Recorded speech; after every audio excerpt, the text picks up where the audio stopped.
Saudações, leitores e seguidores do Instituto Liberal. Eu sou o Lucas Berlanza e este é mais um IL Flash, aquele momento da semana em que a gente elenca os 7 artigos que mais impactaram, que mais fizeram sucesso no nosso site oficial e nas nossas redes sociais. E hoje o nosso IL Flash começa com o texto do Luan Sperandio. Qual o legado da regra do teto de gastos? Uma regra que limitava os gastos públicos, que foi estabelecida no governo Temer e já foi revertida. Em resumo, o teto de gastos estabelecia um incentivo positivo para os políticos priorizarem as despesas do orçamento de maneira mais criteriosa.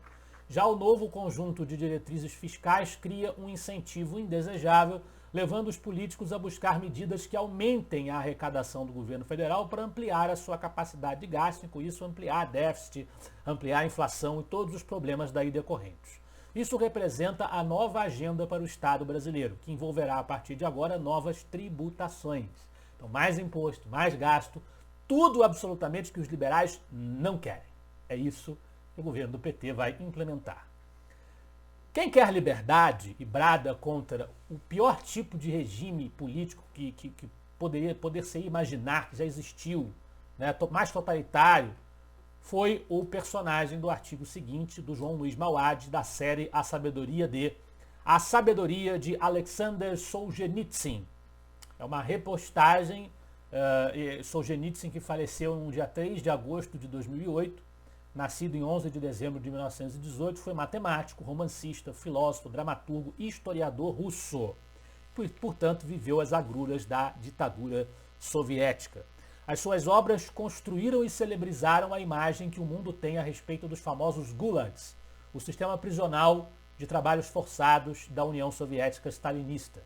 Recebeu o Nobel de Literatura de 1970 e a sua postura crítica sobre o esmagamento das liberdades individuais pelo Estado totalitário e onipresente da Rússia implicou a expulsão do autor do país natal e a retirada da respectiva nacionalidade em 1974. Portanto, foi um verdadeiro herói da liberdade, o nosso Alexander Solzhenitsyn. Um pouco mais ambíguo e duvidoso nas suas qualidades e vícios foi o personagem do texto seguinte do Roberto Rachevsky, Lições de Caracas. O texto fala de Simón Bolívar, El Libertador, o grande líder das independências da América Hispânica, que personificou papéis paradoxais. Ele foi aclamado como o líder das independências, ao mesmo tempo como um grande ditador do continente, que deve a ele a independência em relação à Espanha. Foi comparado a George Washington, mas hoje é confundido com tiranos como Hugo Chávez, que de Bolívar se apropriou apenas do gosto pela farda e pelo poder, porque Bolívar era muito mais influenciado por Rousseau e pelos liberais clássicos do que por esse marxismo tupiniquim, tropical, né? Tupiniquim não, mas tropical, esclerosado que existe no socialismo do século XXI. Bolívar achava que a América Latina precisava de pulso firme para ser governada. Ela não estava preparada para o autogoverno nos moldes americanos, dos Estados Unidos. E essa parece continuar a ser a mentalidade dos autoritários da América Hispânica. Na sequência, de minha autoria, homenagem a Irving Babbitt, 1865 a 1933. Irving Babbitt nasceu em agosto e ele era um autor do chamado movimento novo humanismo nos Estados Unidos, influenciou o conservadorismo de Russell Kirk e era uma figura de extraordinário valor. O livro dele, que existe em português, é o Democracia e Liderança, que eu li na edição da Top Books, para mim é um dos meus livros favoritos. Eu acho um livro maravilhoso que discute o problema da necessidade de qualificadas lideranças, mesmo no ambiente de um regime político democrático. A democracia não pode se transformar num culto do medíocre. Ela depende do cultivo de lideranças e do cultivo de uma imaginação elevada na sociedade.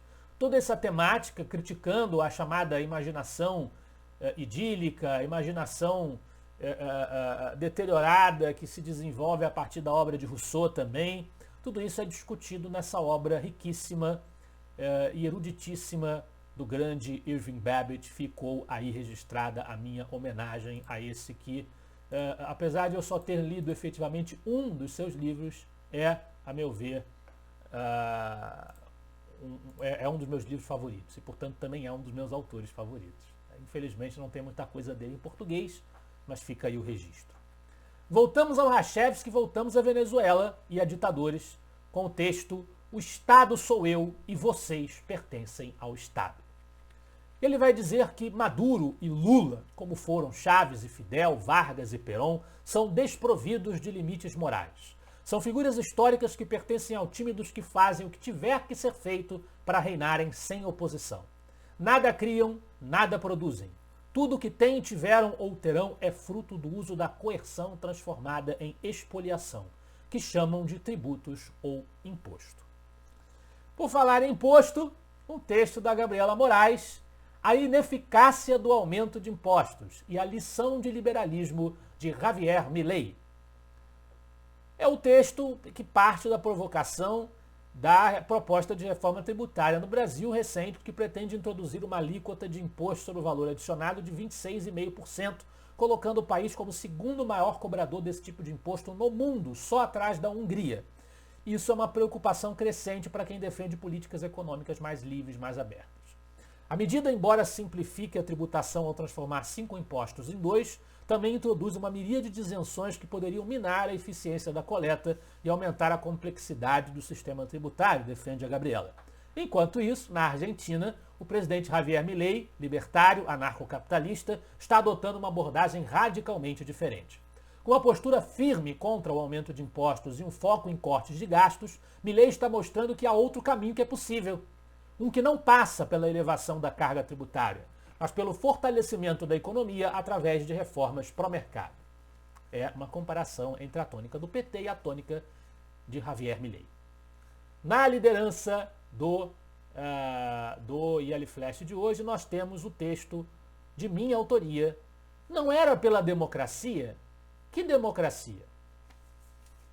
Esse texto, naturalmente, eu estou apontando o dedo para os que fizeram campanha, os eleitores de Lula e do PT, que disseram que estavam votando pela democracia porque Bolsonaro era autoritário, não tinha valores democráticos, e agora assistem à postura de Lula diante da Venezuela, de Maduro, como se fosse uma novidade, né? A prudência de Lula, como diria o seu assessor de assuntos internacionais, né, o Alexandre Padilha, levou o Brasil, na companhia de países como Colômbia e Bolívia, sob governos de esquerdistas, a anular-se em votação da Organização dos Estados Americanos, que exigia justamente as atas das eleições da Venezuela e o respeito aos direitos humanos.